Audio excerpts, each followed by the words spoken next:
Praise the Lord. आज आपण एक नवीन विषय शिकणार आहोत.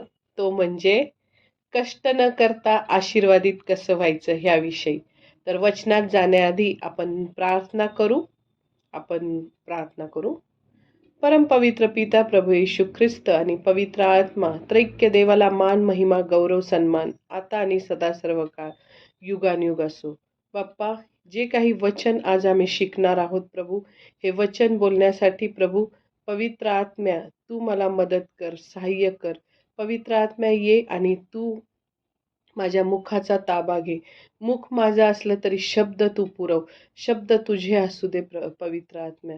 इथून पुढची सर्व वेळ आम्हाला सर्वांना तुझ्या हातात सोपवतो.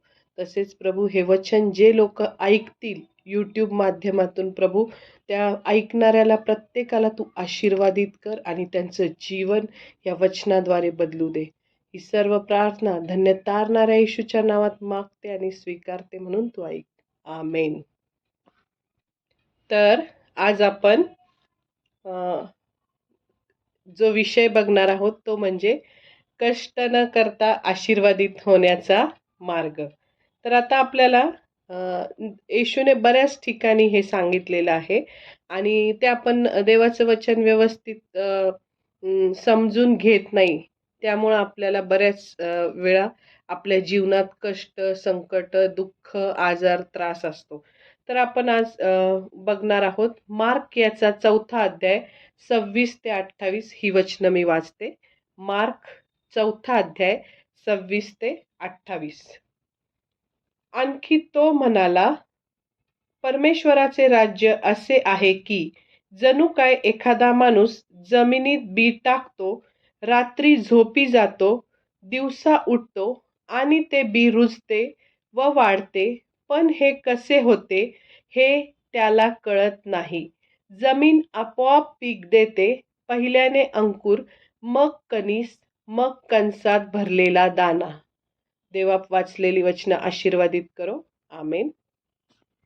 तर मागील वेळेस आपण बघितलं होतं की दशांश दिल्याने आपण कशा प्रकारे आशीर्वादित होणार आहे. तर आज आपण मागच्या वेळेस पैशाची पेरणी करण्याबद्दल मी शिकवलं होतं, पण आज आपण ह्याबद्दल शिकणार आहे की वचनाची पेरणी करा आणि आशीर्वादित व्हा. तर मग म्हणजे इथं वचनाचं बीज आपण पेरायचं आणि वचनाचं बीज जेव्हा आपल्या अंतःकरणात जाईल तेव्हा आपोआप आपण विजयात चालायला सुरुवात करू, असं इथं वचन सांगतं. तर मग आपल्याला आत्ता ह्या जीवनात वचनाचं बीज पेरणारं व्हायचं. वचनाचं बीज आपल्या मुखाने आपल्या अंतःकरणात पेरायचंय आणि मग आपण हळूहळू आशीर्वादित होणार आहोत. आणि मग आता ते वचन आत्ता आपण वाचलं, त्या वचनात काय लिहिलेलं होतं की तो म्हणाला, परमेश्वराचे राज्य असे आहे की जणू काही एखादा माणूस जमिनीत बी टाकतो, रात्री झोपी जातो, दिवसा उठतो आणि ते बी रुजते व वाढते, पण हे कसे होते हे त्याला कळत नाही. जमीन आपोआप पीक देते, पहिल्याने अंकुर, मग कणीस, मग कणसात भरलेला दाना. म्हणजे यातून आपल्याला काय कळतं की बीज पेरा आणि झोपून जा. आणि मग म्हणजे बीज पेरा आणि झोपून जा म्हणजे बीज कुठलं पेरायचं, आपल्याला काही शेतात जाऊन धान्य पेरायचं नाहीये, तर वचनाचं बीज आपल्या अंतःकरणात पेरायचं. म्हणजे बायबलचं वचन हे स्वतः आत्मा आहे. म्हणजे आपण खूप लाईटली घेतो किंवा बायबलचं वचन आपण वाचतो, पण त्या वचनाच्या मागं एक आत्मा आहे. मग तो बायबलचं वचन जेव्हा आपण बोलतो किंवा आपल्या अंतःकरणात ते पेरतो, त्यावेळेस असं होतं की विदाऊट कष्ट करता, म्हणजे कुठल्याही प्रकारचा घाम न गाळता, कष्ट न करता आपण काय करतो, विजयात चालू लागतो हळूहळू. मग आता परमेश्वराला तर असं कधीच वाटत नाही की आपण नेहमीच कष्टात जगावं, राबावं, पहाटे 5ला उठावं आणि पहाटे 5 पासून रात्री 12-1 वाजेपर्यंत कष्ट करावे, रक्ताचं पाणी करावं, घाम गाळावा आणि कष्टाची भाकर खावी, असं अजिबात परमेश्वराला आपल्याबद्दल वाटत नाही. कारण तो जुन्या करारामध्ये आदामाला दिलेला शाप येशूने काय केलेला आहे, वधस्तंभावर तोडला आहे. आता आपण शापित नाहीये. कारण येशूचं वचन सांगतं, देवाचं वचन नव्या करारात सांगतं, की जो झाडावर टांगलाय तो शापित आहे. म्हणजे येशूने आपल्यासाठी तो स्वतः शाप झाला आणि तो वधस्तंभावर गेला आणि त्या वधस्तंभावर जाऊन आपले सगळे शाप, आपले आजार, आपले त्रास, आपली दरिद्री, आपले सगळ्या बंधनं, आपल्या सगळ्या वाईट गोष्टी घेऊन तो वधस्तंभावर मरण पावला आणि त्यामुळे ते आपले सगळे शाप आता तुटलेले आहेत. आणि मग जे उत्पत्ती 4:19 मध्ये जो शाप होता की नाही आपल्यावर, आदामावर आलेला, की तू आपल्या निढळाच्या घामाची भाकर मिळून खाशील. हं? तो सगळे शाप आता तुटलेले आहेत. देवाने आपल्याला आता आशीर्वादित जीवन जगण्यासाठी बोलवलेलं आहे. जेव्हा म्हणजे नवीन करारात आपण आलेलो आहोत, येशूवर विश्वास ठेवतो. योहान 1:12 प्रमाणे जर योहान 1:12 वचन पाठच असेल सगळ्यांचं, की जितक्यांनी येशूचा स्वीकार केला तितक्यांना म्हणजे त्याच्या नावावर विश्वास ठेवणाऱ्यांना त्याने देवाची मुले होण्याचा अधिकार दिला. तर मग आता येशूवर आपण विश्वास ठेवतो तर आपण त्याची काय आहे? मुलं आहेत. आणि मग आपल्या बापाला म्हणजे परमेश्वराला, त्रैक्य देवाला असं वाटतं का? कुठल्याही बापाला असं वाटतं का, की आपल्या मुलांनी खूप कष्ट करावे? असं वाटतं का? की माझ्या मुलाने खूप कष्ट करावे, खूप घाम गाळावा, दिवसभर राबावे, मग त्याला अन्न, वस्त्र सगळ्या गोष्टी मिळाव्या. असं कुठल्याही जगिक आई-बापांना असं वाटतं का? नाही. प्रत्येक आई-बापाला असं वाटतं, की माझ्या मुलाचं काम एकदम आरामशीर असावं. त्याला मस्त छान केबिन असावं, एसी असावा, नंतर मग सगळं त्याला नाही का बंगला, गाडी असावी. असे सगळे आई-वडिलांचे विचार असतात आपल्या मुलांबद्दल. हं. आपल्या मुलाचं जीवन सुखाचं असावं आणि आपल्या मुलाला खूप त्रास नसावा.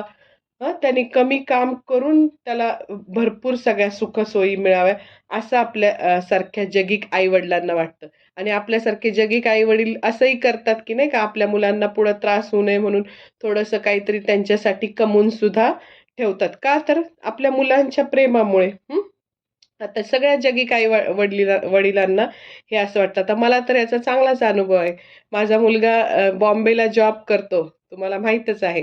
तर तो त्याला महिना अखेरच्या त्या आठवड्यात, शेवटच्या आठवड्यात, 3ऱ्या-4थ्या आठवड्यात इतकं काम असतं. रात्री 2-2, 3-3 वाजतात त्याला घरी यायला. मग महिना अखेरच्या दिवशी 30-31 तारखेला तर पहाटे 5ला, सकाळी 8ला असं घरी सोडतात. म्हणजे जोपर्यंत संपूर्ण ऑफिसचं काम होत नाही, तोपर्यंत त्याला घरी सोडत नाही. म्हणजे आज सकाळी 9ला गेलेला, दुसऱ्या दिवशी सकाळी 9ला तो घरी जातो. तर ते आम्हाला खूप वाईट वाटतं, की कधी आता म्हणजे आम्हाला ते बघून वाईट वाटतं आणि म्हणजे नाही का मनातल्या मनात मला विश्वास आहे देव लवकरच त्याला एक चांगला जॉब देणार आहे. पण कधी-कधी असा विचार येतो, की नाही का कधी बरं आरामशीर जॉब माझ्या मुलाला मिळेल, किती कष्ट आहेत त्याच्या जीवनात, असं थोडासा विचार येतो. पण मी माझ्या मनाला मला माहीत आहे, की देव त्याला लवकरच आशीर्वादित करणार आहे आणि हा स्ट्रगलचा काळ आहे त्याचा आणि थोड्याच दिवसात तो स्ट्रगलमधून बाहेर पडणार आहे. तसंच जसे माझे विचार आहेत, प्रत्येक जगातल्या आई-वडिलांचे तसेच विचार असतात, की आपल्या मुलाला सगळ्या चांगल्या गोष्टी मिळाव्या. मग आपण जर वाईट असताना सुद्धा जर आपल्या मनात असे विचार आहेत, की आपल्या मुलांचं चांगलं व्हायला पाहिजे, आपल्या मुलांना सगळ्या चांगल्या गोष्टी मिळायला पाहिजे, कमी त्रास झाला पाहिजे, कमी कष्ट झाले पाहिजे, असं आपल्याला वाटतं. का? तर आपण वाईट असून आपल्या मुलांवर आपण किती जीवापाड प्रेम करतो आणि त्यांच्यावरच्या प्रेमामुळे आपण असे विचार करतो. मग आपला जर देव बघितला, तर तो देव एकदम चांगला परमेश्वर आहे. त्याच्या ठायी म्हणजे इतका चांगला परमेश्वर आहे, इतका दयाळू परमेश्वर आहे, इतका प्रेमाने अखंड भरलेला आहे. परमेश्वरच प्रेम आहे. देव प्रीती आहे. त्याचं सर्वांग तो पूर्ण प्रीतीने भरलेला आहे आणि इतक्या मोठे शब्द आहेत त्याच्या प्रीतीसाठी, त्याच्या लव्हसाठी. त्याने आपलं सर्वस्व त्याग केलं आपल्या प्रेमासाठी. म्हणजे आपला नाश होऊ नये म्हणून त्याने सगळं म्हणजे बलिदान केलं आपल्यासाठी. तर मग असा जर देव आपल्याला लाभलाय, तो चांगला परमेश्वर आहे, तर त्याचे जर गुण सांगायला लागलं, तर वेळ पुरणार नाही. असं मग तो जर असा आपण जर असे विचार करतो, की आपल्या मुलाला आरामशीर ड्युटी असावी, त्याला जास्त कष्ट नसावे, सगळं त्याला कमी कष्टात सगळ्या गोष्टी मिळाव्या. आपले विचार असे, तर मग परमेश्वराला काय वाटतं का, की माझ्या मुलांनी माझ्यावर ज्यांनी विश्वास ठेवलाय, त्यांनी कष्ट करावे, रक्ताचं पाणी करावं, घाम गाळावं? अजिबात नाही. आपण जर वाईट असून आपण असे विचार करतो आपल्या मुलांबद्दल, तर तो तर चांगला परमेश्वर आहे आणि आपण बघतो की मत्ते 7:9 मध्ये मी वाचते. मत्ते 7वा अध्याय आणि 9 ते 11 वचनं. आपल्या मुलाने भाकर मागितली तर त्याला धोंडा देईल आणि मासा मागितला तर त्याला साप देईल, असा तुमच्यात कोण माणूस आहे? मग तुम्ही वाईट असतानाही आपल्या मुलाबाळांना चांगल्या देणग्या देणे तुम्हाला समजते, तर तुमच्या स्वर्गातील पित्याजवळ जे मागतात त्यांना तो किती विशेष करून चांगल्या देणग्या देईल. आमेन. मग जर आपल्या स्वर्गीय देवप्पाला असं वाटतं की म्हणजे तो आपल्याला किती चांगल्या देणग्या देईल असं इथं सांगितलंय, की जर मुलाने भाकर मागितली तर धोंडा देईल असा तुमच्यापैकी कोणताही बाप नाही. जर तुम्ही वाईट असून सुद्धा एवढं आपल्या मुलांसाठी चांगल्या गोष्टी करता, तर मग तो स्वर्गीय पिता तुमच्यासाठी किती विशेष करून चांगल्या गोष्टी करेल असं इथं सांगितलंय. म्हणजे मग आपल्या मुलांनी कष्ट न करता आरामशीर राहून त्यांना सर्व चांगल्या गोष्टी मिळाव्यात. म्हणजे देवाला असं वाटतं, की आपल्या मुलांनी आरामशीर जीवन जगावं. जे त्याच्यावर विश्वास ठेवणारे आहेत, त्यांनी आरामशीर जीवन जगावं आणि त्यांना कमी कष्टात सर्व चांगल्या गोष्टी मिळाव्या. चांगला जॉब मिळावा, चांगलं घर मिळावं, चांगला पगार मिळावा, घराजवळ जॉब मिळावा, सगळ्या चांगल्या गोष्टी मिळाव्या आणि मग त्यांना हे सुखसोयी का देतो देव? की आपल्याला मिळालेल्या वेळेचा उपयोग आपण त्याच्या गौरवासाठी करावा, त्याचं राज्य वाढवण्यासाठी करावं. म्हणून ह्या सगळ्या चांगल्या गोष्टी आपल्या जीवनात देव देतो. मग परमेश्वराची आपल्यासाठी अशी इच्छा आहे, की आपण काय करावं? आपण रोज सकाळी, रात्री परमेश्वराच्या वचनाच्या बीजाची पेरणी आपल्या अंतःकरणात करायची आणि झोपून जायचं. म्हणजे ह्या ज्या वचनात आपण वाचलं की नाही, की आता आपण वाचलं मार्क 4 26 ते 28 मध्ये, की तुम्ही काय करा, की परमेश्वराचं वचन आपल्या अंतःकरणात पेरा आणि झोपून जा. म्हणजे आपण कुठलीच चिंता करायची नाही. सकाळ संध्याकाळ परमेश्वराचं वचन काय करायचं? बोलायचं, आपल्या अंतःकरणात घ्यायचं. कुठलीही चिंता करायची नाही आणि काय करायचं? झोपून जायचं. मग ते वचन वाचते. आणखी तो म्हणाला, परमेश्वराचे राज्य असे आहे की जणू काय एखादा माणूस जमिनीत बी टाकतो, रात्री झोपी जातो, दिवसा उठतो आणि ते बी रुजते व वाढते, पण हे कसे होते हे त्याला कळत नाही. जमीन आपोआप पीक देते. पहिल्याने अंकुर, मग कणीस, मग कणसात भरलेला दाणा. म्हणजे इथं सांगितलंय, की जेव्हा आपण परमेश्वराच्या वचनाचं बीज आपल्या अंतःकरणात पेरतो आणि झोपून जातो, तेव्हा ते फळ कसं आणतं हे आपल्यालाच कळत नाही. इथं असं सांगितलंय, की म्हणजे फळ कसं आणतं म्हणजे आपल्याला आशीर्वाद कसे मिळतात हे आपल्यालाच कळत नाही. आपण इतके आशीर्वादित होतो, की आपण दुसऱ्यांना आशीर्वादित करण्याची आपल्यात क्षमता असते. हं. मग लोक आपल्याला म्हणतील, "तुम्ही एवढे कसे काय आशीर्वादित झाला?" तुम्ही म्हणताल, "मलाच माहीत नाही हे कसं काय झालं." म्हणजे फळ कसं येतं? आपोआप. आपण बीज टाकायचं आणि झोपून जायचं आणि हळू-हळू, हळू-हळू आपल्या जीवनात सगळे आशीर्वाद येणार आणि लोक आपल्याला बघून आश्चर्यचकित होणार, की एवढे कसे काही आशीर्वादित झाले. ह्यासाठी एक उदाहरण मला आठवलं, की ज्यावेळेस पेत्राने काय केलं, रात्रभर कष्ट केले आणि त्याला एकही मासा मिळाला नाही. मग येशू जेव्हा त्याच्या बोटीत आला आणि त्याला म्हटला, की नाही का, इकडं जाळं टाक आणि येशूने त्याला सांगितल्याप्रमाणे त्या दिशेला जाळं टाकलं आणि त्याला एवढे मासे मिळाले, की त्याची बोट पूर्ण माशांनी काय झाली, भरून गेली आणि जे त्याच्याबरोबरच्या बाकीचे 2-4 मित्रांची जी बोट होती त्याच्या बरोबरीच्या, त्या सगळ्या बोटी पण त्याने त्या माशाने काय केल्या, भरून टाकल्या. म्हणजे आपण कसे आशीर्वादित होऊ हे आपल्यालाच कळणार नाही. म्हणजे फळ कसं येतं इथं लिहिलं, त्या वचनात, की फळ कसं येतं ते आपोआप येतं. आधी अंकुर येतो, मग कणीस येतं आणि मग दाना येतो. म्हणजे याचा अर्थ काय? वचनाचं बीज आपण आपल्या अंतःकरणात टाकू तर आपोआप आपल्या जीवनात फळं येतील. आणि म्हणजे हे वचन आपण खूप कॅज्युअली घ्यायचं नाही. वचन इतकं पॉवरफुल आहे, त्याच्या वचनात एवढं सामर्थ्य आहे, की ते सामर्थ्य ॲक्टिव्हेट झाल्याशिवाय ते परत जात नाही. अशी खूप वचनं आहेत, पण आपल्याला वेळ नाहीये. जर मग आपण हे वचनाचं बीज जर पेरलं आपल्या अंतःकरणात, तर आपल्याला कष्ट करायची, घाम गाळायची गरज पडणार नाही. म्हणजे आपल्याला असं सांगितलेलं नाही, की नुसतं घरात बसा आणि वचनं बोला ना. तुम्ही खाटेवर बसा मांडी घालून आणि फक्त वचनं बोला, असं नाही. की आपण जे कुठलं क्षेत्र तिथं काम करतो, तिथं आपल्याला आरामशीर मिळेल. म्हणजे आपल्याला म्हणजे खूप त्रास राहणार नाही आपल्याला तिथं आपल्या नोकरीवर म्हणा किंवा आपल्या जे त्रास असतील सगळे त्रास जातील. आणि म्हणजे दरिद्री म्हणा, कुठल्याही गोष्टी आपल्या जीवनात जे स्ट्रगलच्या गोष्टी असतील त्या सगळ्या निघून जातील. आणि आपल्या जीवनात काय होतील, फळं येतील. आपल्याला जास्त कष्ट करण्याची, म्हणजे पूर्वी जे तुम्ही 12-12 तास कष्ट करून घाम गाळत होता, ते तुम्ही 4-5 तास कष्ट करून पण काय होईल तुम्हाला, काय होईल ते आशीर्वाद मिळतील. काय-काय लोकांच्या खूप साक्षी आहेत अशा, नाही का. सूरज प्रेमाने पण म्हटलं, की मी आधी खूप कष्ट करायचो, 17 तास कष्ट करायचो. 17 तास कष्ट करायचो आणि मग मी जाणं-येणं ते कुठल्यातरी बिझनेसमध्ये. आणि मग देवाने, जसं मी देवात आलो तेव्हा मला तोच बिझनेस देवाने काय केलं, फक्त 4-5 तास काम करायला लागलो आणि तेवढाच बिझनेस माझा, पैसे मला मिळायला लागले. बाकीच्या वेळात मी चर्चची कामं, बायबल वाचन हे सगळं करायला लागलो. म्हणजे जेव्हा आपण देवात येतो, देवाच्या वचनाचं बीज पेरतो, तेव्हा आपल्याला हे घाम गाळायची, कष्ट करायची, रक्ताचं पाणी करायची, कुठल्यातरी बॉसची खुशामत करायची. आपलं प्रमोशन बॉसवर अवलंबून नाहीये. आपल्याला सगळं प्रमोशन, फेवर आपल्याला कुणी दिलेलं आहे? आपल्या परमेश्वराने दिलेलं आहे. आपण कुठल्या बॉसची खुशामत करून नाही हाय लेव्हलला गेलो.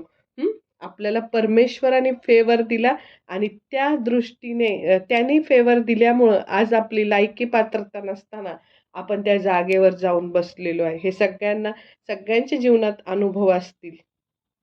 तर मग आता सगळ्यांना समजलं, की आता आपल्याला जर आनंदी व्हायचं असेल, आशीर्वादित व्हायचं असेल, कष्ट न करता सगळी सुख आपल्याला मिळवायची असेल, तर आपण काय करायचं? बायबलमधलं वचन रोज सकाळ संध्याकाळ काय करायचं? वाचायचं, बोलायचं मोठ्याने आणि ते आपल्या अंतःकरणात घ्यायचं. पण रोज करायचं ही गोष्ट. आणि मग आता बायबलमध्ये आपल्याला माहिती आहे, आपली जी काही समस्या असेल, त्या प्रत्येक समस्येवर एक वचन दिलेलं आहे. जी समस्या, असं बायबलमध्ये एकही म्हणजे आपली समस्या नाही, की त्या समस्येचं उत्तर नाहीये. तर प्रत्येक समस्यावर वचन आहे आणि आपल्या समस्येवर कुठलं वचन कार्य करणार आहे ते शोधायचं. आणि मग सकाळ संध्याकाळ त्या वचनाची पेरणी आपल्या अंतःकरणात करायची, ते मोठ्यानं बोलायचं. आणि मग ते आपल्या अंतःकरणात जातं आणि मग विश्वास निर्माण होतो. आणि रोज-रोज ते बोलून आपल्या अंतःकरणात जातं आणि मग त्या वचनाचं फळ थोड्याच दिवसात आपल्याला दिसतं. आणि मग नुसतंच वचन बोलायचं आणि जर आपण खोटेपणाने वागलो, तर ते बीज कार्य करणार नाही. आपण वचन बोललो आणि खरेपणाने वागलो, येशूवर विश्वास ठेवला, खरेपणाने वागलो, तर हळू प्रगती करणार आपण आणि वाढणार. मग आता इथं म्हणजे हळू आपण खरेपणाने वागलो तर आपली वाढ नक्कीच होणार. आपण प्रगतीच्याच दिशेला वर जाणार. कधीच खाली अधोगतीत येणार नाही. आपला आलेख नेहमी वर चढणारा असणार आहे.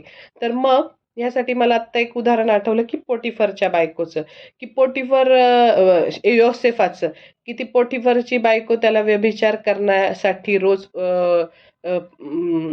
त्रास देत होती.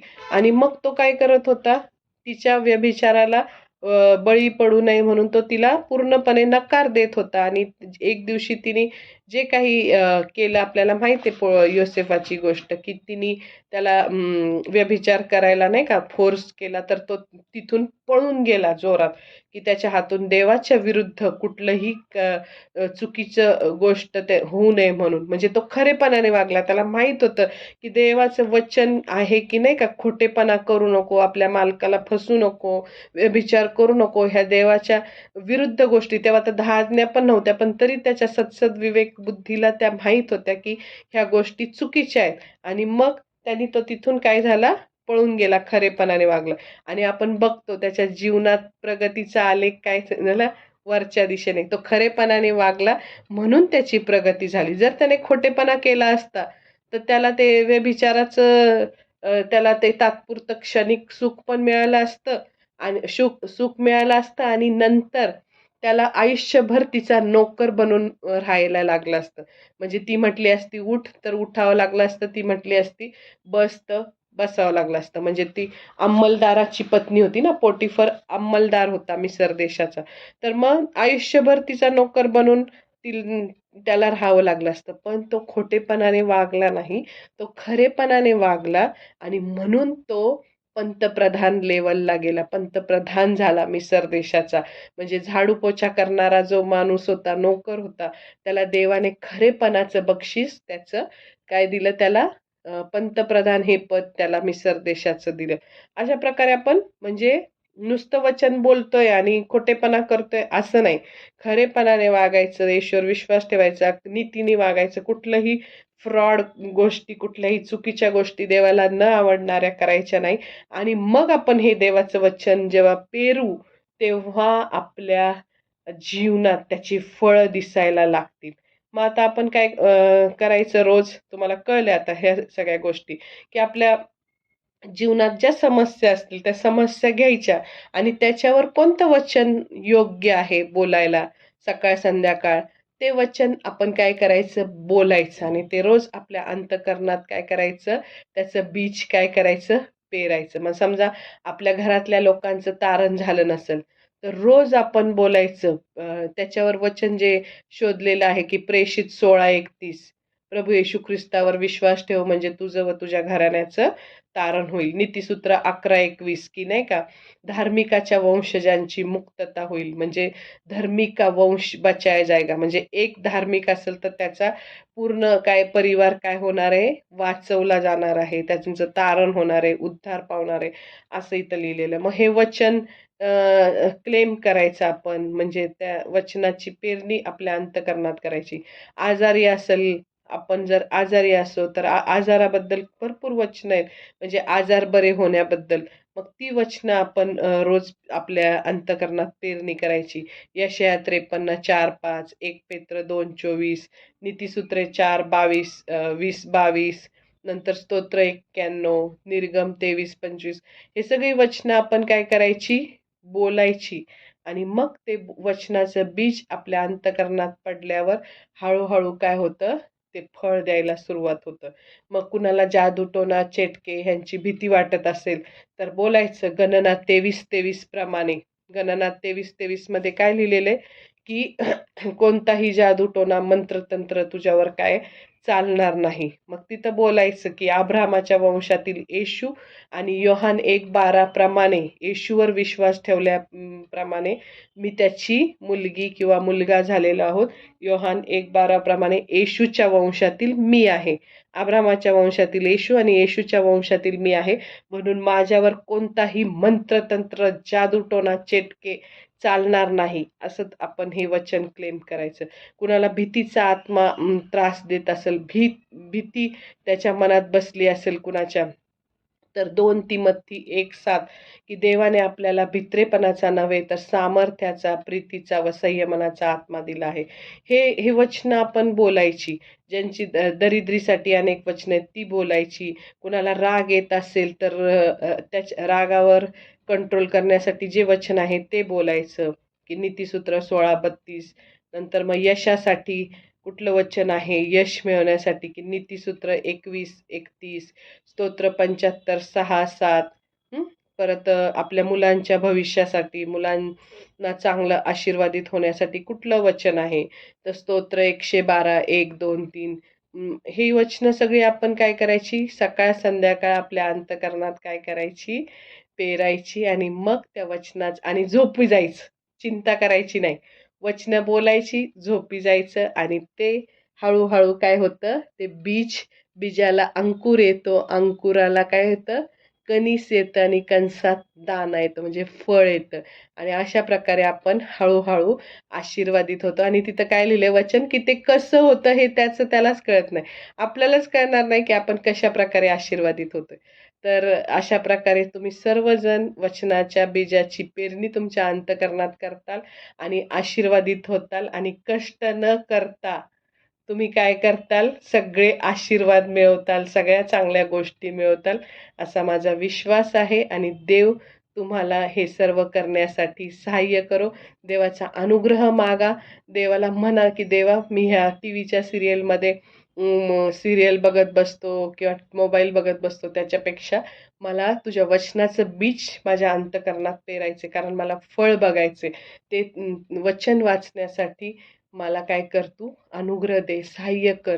वाटल्यास हे सगळे वचनं एका वहीवर लिहून ठेवा.